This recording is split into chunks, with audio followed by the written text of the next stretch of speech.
Hola, Milton, ¿cómo estás? Sí, me han pedido que hable sobre Cleopatra, también sobre Atalía. Bueno, quiero hablar sobre Cleopatra primero y después seguimos con Atalía. Y si quieres que hable sobre otro tema más, escríbelo aquí, ¿ya? En el canal de Milton, pon tus comentarios, en tus comentarios coloca el tema y yo aquí puedo ver los comentarios en orden y puedo hacer los vídeos.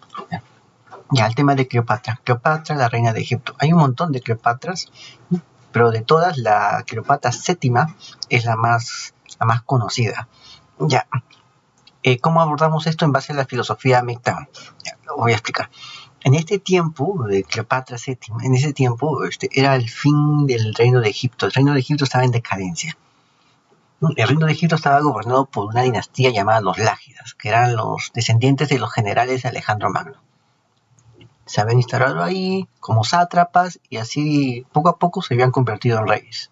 Daban golpes de estado en sus respectivas gobernaciones y se convertían en reyes e instauraban sus dinastías. Eso es lo que pasaba ya. Y eso fue el año 300 a.C. Ya en los años 60 a.C., primer siglo a.C., el año 100 al 0, 100 a.C. al 0, ahí comienzan a decaer estos Ptolomeos. Antes los Ptolomeos pues habían conquistado, habían tenido Sicilia, parte del sur de Turquía, Chipre, hasta iban a invadir Cartago, hasta llegaron a intentar a asaltar, intentar una invasión a Cartago. Tenían todo ese poder, ¿eh? Así es. Pero ¿qué pasa? Después comenzaron a decaer. Sus reyes se volvieron unos tremendos malotes, impulsivos y todo eso. Cuando eso pasaba, comenzaron a pedir dinero. Ya no les satisfacía lo que sacaban de Egipto, sino que sus necesidades eran mayores. Y comenzaron a pedir plata de los romanos, banqueros romanos, del Estado romano, y pusieron en prenda, en garantía, su propio reino para seguir viviendo como reyes, ¿no? Y aquí es donde nace Cleopatra. Cleopatra nace de su padre, Ptolomeo XII.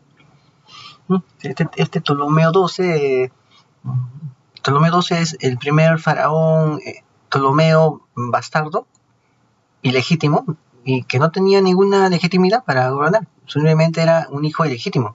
Ahí tenías que ser hijo del rey e hijo de la reina para poder gobernar. No tenía nada de eso, pero igual los romanos lo pusieron ahí, también para degradar a la dinastía y así hacerlo ver menos popular frente a la gente y poder ya anexarse a la provincia. O sea, lo hicieron poco a poco. Los romanos se daban su tiempo. Aquí nace Cleopatra. Nace Cleopatra y mira a los varones de su dinastía, ¿no? Que eran tipos malotes, eran impulsivos. Ahí empieza la misandría, porque ella mira todo eso. Ella mira cómo ellos eran malotes, impulsivos, pero como todo malote se callaba cuando sentía un poder mayor que él, ¿no? Así como igual que ahora, ¿no? Los malotes ya sabemos cómo son. Llega el momento en el cual el papá reina en Egipto y en Chipre reina su hermano. En eso los romanos cambian de opinión y dicen que el papá sigue reinando en Egipto, pero en Chipre va a anexarse como provincia romana. Y le piden a su hermano que desaloje su reino. Ya eso ya no es reino, dicen. Su hermano no quiere y su hermano se suicida. El papá de Cleopatra se queda callado y no dice nada. Y Cleopatra se entera pues que su tío se suicida y que su papá no hace nada. Y la gente le pide al papá pues que se pronuncie, ¿no? El papá se queda callado frente a lo que hacen los romanos, ¿no? Callado, no quiere meterse, ¿no? A pesar de que es con su hermano. Entonces la gente le pierde respeto al papá. Y la hija también le pierde respeto al papá. Ahí empieza la misandría, ¿no? Cleopatra va a la escuela. ¿Dónde va? Tiene estudios, tiene su tutor. Su tutor le enseña arte, literatura, en griego, le enseña ciencias. Y ella va a la Academia de Alejandría, de la Escuela de Alejandría. Ahí se vuelve toda una universitaria. Ya sabemos, ¿no? Ya sabemos. ¿A dónde va eso? Entonces, y cree que y ahí poco a poco comienza a mirar que lo que vive es poca cosa para ella, ¿no? Que ella merece mucho más. Es así, ¿no? O sea, ella comienza a adquirir conocimientos, comienza a tener estatus, no solo de princesa, sino de universitaria, ¿no? O sea, comienza a tener cada vez más cualidades, ¿no? Y en vez de volverse sencilla con esas cualidades, se vuelve más déspota como sus padres, como su padre, el Ptolomeo. Entonces llega un punto en el cual la gente ya se harta, ¿no? Se harta de este Ptolomeo malote y lo bota. Y en su lugar entra la hija de Ptolomeo, que es Berenice. Y Ptolomeo tiene que irse a Roma a pedir ayuda a Pompeyo. ¿Por qué? Porque sucede que cuando los romanos querían anexionarse de Egipto, lo que hace Ptolomeo es coimear. Pero se coimea a los más grandes de esa época. Se coimea a Pompeyo, se coimea a Julio César. Los tiene bien coimeados, ¿no? Y hacen lo que les pide, ¿no? No, es así, es así. Esa es la coima. Entonces, ¿qué hace Cleopatra? Cleopatra mira y dice, los hombres tienen su precio. Todos tienen su precio. Es lo que yo también he escuchado algunas veces de algunas así que tienen ínfulas. Así hablaban. Todos tienen su precio. Lo mismo pensaba pues Cleopatra, porque lo veía que su padre coimeaba a los más grandes. O sea, esto no es nada chiquito, no. Entonces, su padre tiene que huir, porque la gente ya no lo quiere linchar. Y se queda su hermana Berenice con su hermano Arquelao a reinar. El papá se va, ¿a dónde? A la finca de Pompeyo en Italia. Se va con su hija. Y Pompeyo lo recibe ahí en su finca, pues que no era exactamente pues una pequeña casita de la pradera, sino que era Pompeyo el Grande, tenía una estancia tremenda. Entonces, ahí va. Ahí se queda un buen tiempo y en eso Berenice, la faraona, envía embajadores a Roma para que la ratifiquen y decir por qué Ptolomeo no es bueno gobernando. Claro que no era bueno gobernando. Era un despilfarrador, ególatra, narcisista, ¿no? Era un malote, ¿no? Entonces, ¿qué hace Ptolomeo? Ptolomeo manda a matar a los embajadores de Berenice, de su hija. Y algunos romanos poderosos lo encubren a Ptolomeo. Y su hija mira todo eso, ¿no? Y su hija ya comienza a aprender, ¿no? Los hombres tienen su precio y también hay formas de conseguir lo que uno quiere. Entonces, ahí empieza a desarrollarse la personalidad, ¿no? Ya estamos viendo varios aspectos de esta personalidad, ¿no? ¿Qué sucedió después? Sucedió que a pesar de esto, los romanos ya se daban cuenta de por dónde iban los tiros, ¿no? De que este Ptolomeo en verdad era un tremendo malote, que era muy peligroso, y deciden no darle ninguna guardia personal, o sea, no darle seguridad. Lo dejan sin escoltas, sin guardias de seguridad, no le dan dinero, no le dan nada para que regrese a Egipto. No te vamos a financiar ningún regreso. ¿Qué hace él? Tiene que irse al templo de Artemisa con su hija. El templo de Artemisa es un lugar en Grecia que era respetado por todo ese mundo antiguo en el cual tú no podías matar a nadie. Entonces, ahí se va y se refugia. Era común irse ahí te encontrabas uno que otro rey destronado. Así era. Entonces se va y después, ¿qué hace Ptolomeo? Ptolomeo habla con Pompeyo y le dice, no, mira, toma esto, toma este plata, tú se lo das al gobernador de Siria, a Gabinio, que es gobernador de Siria, y consigo tantos chalecos para entrar a Egipto. O sea, tantos mercenarios para entrar a Egipto. O sea, ¿y qué hace Gabinio? Gabinio recibe el dinero y usa a sus soldados como si fueran un ejército privado y toma Egipto. Cosa que era ilegal. Claro que es ilegal. O sea, imagínate que un comisario use a sus policías para sus negocios privados de él, para actos de fuerza privados de él. O que le hayan encargado un empresario por ahí, que le haya encargado al comisario tantos policías para que le resguarden su esto, para que voten tal persona de tal sitio. Ya, algo parecido era, pero esto era en ligas mayores. En ligas mayores era, o sea, era todo un ejército de Siria, ¿no? Un destacamento de ejército de Siria yendo hasta Egipto. Aquí es donde aparece otra persona en escena, Marco Antonio, que servía a este gobernador romano. Y va junto con Ptolomeo, ¿no? Va junto con Ptolomeo, se había ganado el respeto de este gobernador romano, ¿no? O sea, tenía cualidades. Y en eso evita que Ptolomeo haga desmadres, evita que destruya una población con toda su gente adentro. O sea, Marco Antonio evitaba esos impulsos de estos Ptolomeos, que eran los malotes. Guerrean contra Berenice, matan a su esposo Arquelao y Marco Antonio permite que se le dé ceremonias fúnebres sea, que se le dé cierta dignidad a su cadáver, ¿no? Cosa que no quería Ptolomeo, ¿no? O sea, lo frena Ptolomeo en sus ímpetus de Ptolomeo, de malote. Entonces, ahí es donde ya tenemos a Marco Antonio, y ahí Marco Antonio conoce a Cleopatra. Y después se vuelven a separar por cuestiones de trabajo, ¿no? Era así. Ya, entonces, ¿qué pasa? Ya tenemos ese otro elemento, ¿no? Ya una vez que entra Cleopatra ahí, Ptolomeo, pues, pide más plata. Pide más plata, se endeuda más, ¿no? Y Cleopatra comienza ya a mirar ahí, ¿no? O sea, primero ya le pidió respeto a Ptolomeo, ¿no? Que comienza a crearse la misandría cuando lo votan por primera vez, ¿no? Se crea la misandría, ¿no? Cuando cuando se da cuenta de que la gente ya lo seguía sin querer a Ptolomeo, ¿no? O sea, ¿no? Cuando Ptolomeo se queda callado frente a la muerte de su hermano, ¿no? También ahí aumenta la misandría. Entonces ya entran al gobierno, Ptolomeo hace las suyas, y ¿qué hace Ptolomeo? Algo que se acostumbra a hacer en ambiente doméstico o en ambientes nacionales.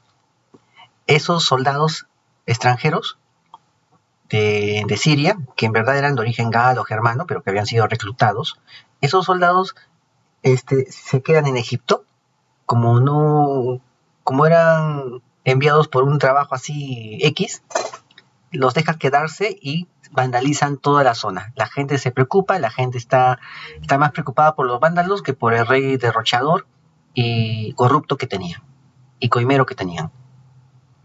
Entonces así distrae a la gente de sus negocios de él, poniéndoles gente extranjera ahí para tenerlos en tensión. ¿A qué te recuerda eso? ¿Estás entendiendo? ¿No has visto? Ya, así. Ya, eso no es de hoy. No es de hoy. Entonces, Cleopatra aprende de todo esto. Aprende las técnicas para manipular a las personas. Manipular en grande. Ella es una reina. Ella lo hace en grande. Ahora, ¿qué viene después? Viene después la muerte del papá. El papá ya muere de viejo y en Egipto se casan entre hermanos, así que ella tiene que heredar. Para poder gobernar tiene que casarse con el hermano. Es así, que gobiernan los dos y los dos firman. Ese es este reino en Egipto. Ella tiene que hacerlo y tiene que casarse con su hermano Ptolomeo, pero como ya hemos visto, ella estuvo en Roma. O sea, ella vio al macho romano, a los poderosos de Roma, y se dio cuenta de que en Egipto ella lo habrá visto como poca cosa. O sea, su reino era poca cosa. La dinastía en la cual ella pertenecía, poca cosa. Ella empezó a ver todo como poca cosa. Y eso fue lo que originó la caída de Egipto con más rapidez. Que tenía para más tiempo todavía, a pesar de la sequía. Se ha encontrado que un volcán en Alaska en este tiempo explotó y la ceniza llegó hasta esta zona del Mediterráneo, y el reino de Egipto quedó pues en sequía. Ya no se congeló el agua de las montañas que están más abajo del Nilo, más arriba, más al sur, y ya no soltaba mucha agua. y no hubo inundación. Con inundación hay abono, pues no hubo inundación. Se quedó congelada esto y no se derritió. Entonces hubo problemas en Egipto. Y a pesar de esto, pues Cleopatra decide pues, con la crisis económica y con los vándalos ahí, Cleopatra se pelea con su hermano. Primero se casa con él, por una cuestión de conseguir el poder para la formalidad. Después se pelea con su hermano. O sea, solamente estaba utilizando a los varones de su familia para ella conseguir poder. ¿Te das cuenta? O sea, ese es el tema, ¿no? Esa es la hipergamia, ¿no? O sea, la hipergamia es el egipcio nativo, no vale nada, ni pensarlo, ¿no? Con el egipcio heleno de su dinastía, sí es posible casarse, pero tener hijos es con el romano, pero con el principal de los romanos, con el más macho de los romanos, con el más poderoso de los romanos, con ese sí, esa es la hipergamia. Después viene la hiperfilia. Es así. O sea, aquí lo vemos todo el panorama lo estamos viendo aquí completo. Entonces, se pelea con su hermano y hay una pequeña guerra civil. Y en eso aparece otro personaje de Roma, el más poderoso de todos, Julio César. Aparece en Oriente, después de acabar con los galos, después de reducir la Galia, provincia romana, aparece en Egipto. Llega ahí y comienza a ordenar las cosas. Comienza a ordenar las cosas, les pide que se desarmen. Cleopatra acepta, siempre y cuando César la cuide, la proteja. Y ahí es donde Cleopatra manda emisarios para pulsear a César. Y ahí es donde ella decide seducir a César. Lo seduce a César y aprovecha la impulsividad de su hermano, de los Ptolomeos, para que pise el maldito Ptolomeo y así decirle a César, acaba con él porque él está queriendo destruir el reino, que él se está rebelando contra los romanos. Entonces Ptolomeo hace todo, ayuda mucho a que lo destronen. César lo destrona y ¡pum!, le corta la cabeza. Listo, ya, listo. Ahí termina Cleopatra con uno de sus rivales, justamente su esposo, su hermano y su esposo. Ese era su rival. Termina con él y utiliza a César para terminar con él. Después utiliza a César para terminar con otros familiares que tenían Chipre, que estaban gobernando. Y también lo manipula a César y ¡pah!, cada vez se queda ella sola y como única Ptolomeo. ¿Por qué? Porque ella veía como poca cosa su reino de Egipto, veía como poca cosa su dinastía de Egipto, su dinastía greco-egipcia, greco-copta. Para ella era poca cosa, ella quería una dinastía mucho mejor y necesitaba un macho de más valor. Ya no sus Ptolomeos impulsivos, ya ella era misándrica, tenía cierta misandría eso. Entonces, ella necesitaba esos Ptolomeos solamente para una cuestión de legitimidad, pero para instaurar el nuevo reino, donde Egipto ya va a ser solamente una provincia y donde va a haber un hombre de verdad ahí gobernando, necesitaba a un hombre de verdad como Julio César. Entonces, ¿qué pasa? César se deshace de varios miembros de la familia de Cleopatra, a instigación de la propia Cleopatra, y después tiene un hijo con ella, Cesarión. Entonces, el objetivo de ella es eso, ¿no? Es el hijo del gran macho, el macho alfa, que es Cesarión. ¿Te das cuenta? Ahí tienes, y pronto vamos a ver la hiperfilia. Entonces César se la lleva a Egipto. Se la lleva a Egipto, todo eso, y ahí César es muerto. Ahí justamente en el 44, no matan a César. Y Cleopatra tiene que regresarse rápido a Egipto, ¿no? Porque ya no tenía quien la proteja. Es así. Entonces ya no tenía. Entonces regresa a Egipto y en Egipto Cleopatra comienza a restablecer todo. Comienza a nombrar a Cesarión como el rey de Chipre. Comienza a manejar todo ahí a su antojo, Cleopatra. Y en eso empieza la Segunda Guerra Civil. Ya, la primera era con César y todo eso, ¿no? Pompeyo, ¿no? Porque ella estuvo también metida en esas lides, ¿no? Pero ya habían muerto ya varios, ¿no? Y poco a poco quedaba menos gente, quedaba menos líderes en esas guerras, ¿no? O sea, poco a poco era así. Al final solo quedó uno, que era Octavio, ¿no? Solo queda uno. Entonces, ¿qué pasa acá? Entonces, ella tiene el hijo de César, César muere y viene el segundo triunvirato, y en ese segundo triunvirato está Marco Antonio. Marco Antonio había estado también en las tropas de Gabinio, había conocido allí en la invasión para entregar el poder a su padre, había conocido a Cleopatra, y después había ido con César a las Galias. Había acompañado a César en todo sitio, tanto que César hasta le daba tarjetazos para nombrarlo cónsul, procónsul, cuestor, senador, qué sé yo, tribuno. César le daba tarjetazos a Marco Antonio, porque Marco Antonio, donde quiera que lo ponías, él demostraba que era capaz. Entonces César le tenía bastante afecto y siempre lo padrinaba. Además, Marco Antonio siempre fue leal a César. O sea, siempre fue leal. O sea, eso es lo que no se le podía reprochar. Era un tipo bastante fiel. Y César nunca traicionó a Antonio, siempre lo apoyó. Ahí está, se portó bien. Entonces, ¿qué pasa acá? Entonces viene Marco Antonio como en el segundo triunvirato y se va a Oriente. Y ahí vuelve a conocer a Cleopatra y Cleopatra lo invita a su crucero, ¿no? O sea, un crucero de lujo, pues con banquete, música, todo, un fiestón, ¿no? Fiestón. Y ahí lo hace sentirse todo un rey a Marco Antonio. Así. Y listo, ya, y lo seduce a Marco Antonio, ¿no? Porque, ¿quién era Marco Antonio? Marco Antonio era como Julio César, pero más joven. Así. Es así. Era un Julio César más joven, era una versión de Julio César, pero más joven. Eso era, entonces, esa hipergamia hace que ella esté con Marco Antonio. Y también tiene hijos con Marco Antonio. Tiene un hijo con César, que es Cesarión, y tiene hijos con Marco Antonio. Alejandro Selene y Cleopatra, no, Alejandro Helios y Cleopatra, no, y Berenice Selene. O sea, Sol y Luna se llamaban los hijos. También tuvo otro hijo más, ¿no? Entonces, eran ya chibolos, eran chiquitos, y en eso,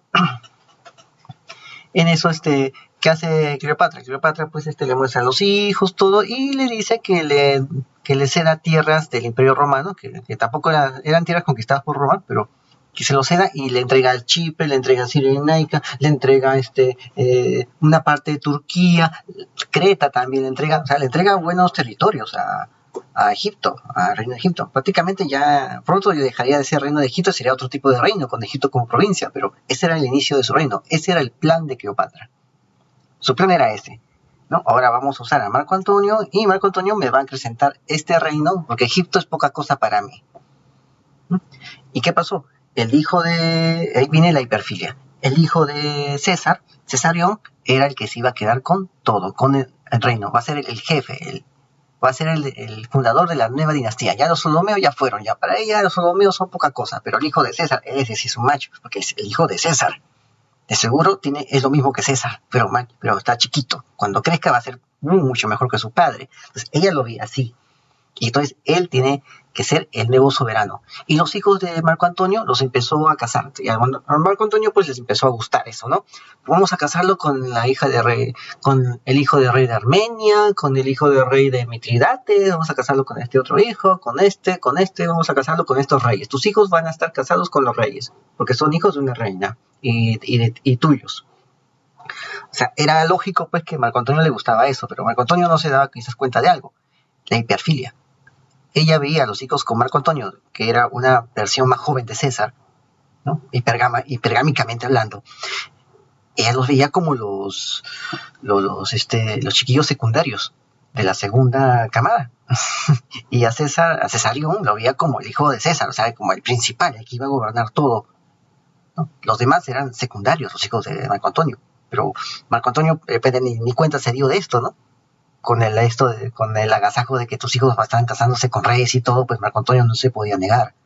No, pero en verdad el objetivo de Cleopatra era ese, era crear un reino en el oriente, con Egipto como origen, pero ya no como una capital así en sí, no, ya no Egipto en sí, sino otro tipo de reino, distinto, pero usando como base de los Ptolomeos, y crear una nueva dinastía.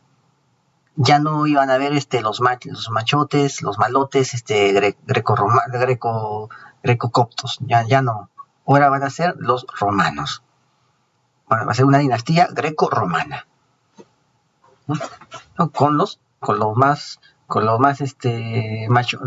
malotes de los romanos, que son Julio César y Antonio, ¿no? Con los descendientes de ellos va a crear la nueva dinastía. O sea, esa es la hiperfilia que tenía. Ya tenemos la misandría, la hipergamia, la hiperfilia, ¿no? ¿Y qué más? El plan, ¿no? Ese es el plan de Cleopatra, pero Cleopatra, pues de hecho que nunca le dijo su plan tal como ella lo concebía a Marco Antonio. Marco Antonio le hubiera dicho, no, mejor ponemos a mi hijo como el heredero de todo esto, ¿no? Así. No, y tampoco a Marco Antonio se lo hubiera preguntado, porque si se supiera que él conocía de ese plan, él lo hubieran decapitado. Es así. Así que mejor era asolaparse, ¿no? Y eso también era aprovechado por Cleopatra. O sea, ella ya sabía cómo eran los romanos, porque ella había vivido con ellos en la finca de Pompeyo. Ya entendía de la situación, sabía cómo conseguir las cosas. Y hace que Marco Antonio se deshaga de los últimos miembros de su familia, de los Ptolomeos. Así queda ella sola y tiene un hijo con César, 3 con Marco Antonio, y ya lo ve todo asegurado. Ya está hecho el plan, ya. Con los territorios heridos, más todavía. Ya puede conseguir más recursos, ¿no? Y puede defenderse mejor. Entonces, ella no planeó otra cosa, que los soldados de Marco Antonio se iban a pasar a los de Octavio, para no quedar como traidores. Eso es lo que ella no planeó. Ella creía que todos se vendían, que todos los hombres se vendían, que todos tenían un precio.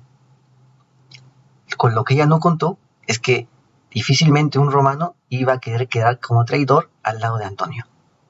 Difícilmente. O sea, ella creía que los hombres igual se iban a vender. Ella no creía en el honor del varón. No creía en eso, que el varón iba a hacer las cosas por convicción, por principios y por honor. Cosa que sí pasó, porque Antonio se quedó sin hombres. Todos se fueron donde el bando contrario. Algo que ella no pudo predecir, porque ella no entendía el sentido del honor, el sentido de los principios, el sentido del valor. Ella había aprendido otra cosa con los Ptolomeos, que la volvió misándrica, despreciativa de los hombres. Por lo tanto, ella despreciaba que esos soldados de Antonio tuvieran la entereza y el valor de abandonar a su propio jefe por algo más grande que es el sentido de Roma. Porque ella misma despreciaba a Egipto. Para ella era poca cosa. ¿Se está entendiendo, no, Mito? Poca cosa era Egipto, ¿no? Su dinastía era poca cosa. Ella quería algo mejor, un machazo como César o Marco Antonio, ¿no? Es así, pero el romano no lo veía de esa manera. El romano estaba contento con su chacrita, su tierrita, su casita de campo y su esposa y sus hijos que lo estaban esperando después de terminar la guerra. Eso querían los romanos. Algo tan sencillo como eso, tan humilde como eso estaban buscando los romanos que estaban desertando del ejército de Antonio. Algo que ella no podía entender. Su misandría le llegó a no poder comprender la grandeza de los valores masculinos, de los códigos morales masculinos. No le hizo, y eso fue su caída, su derrota. Por eso cuando Octavio venció a Marco Antonio, ella abandona a Marco Antonio. Y cuando se dio cuenta de que ya no había reino, ella decidió suicidarse, igual como lo hizo su tío en Chipre, cuando ella era niña. También se decide matar. Y Marco Antonio, cuando ve que ya no tiene piso, porque ya se mata, ya no hay nadie quien ordene que se entregue tropas y haga levas, ahí Marco Antonio también se mata. Y así terminó el plan de Cleopatra. Una combinación explosiva, ¿no? Quizás debamos llamarlo así, ¿no? Combinaciones explosivas en esta secuencia de Mito. Bueno, en verdad la historia es muy larga, pero te lo resumo en los elementos Mito para poderlo entender. Espero que te haya gustado. Y nos vemos hasta otra ocasión, Mito. Saludos.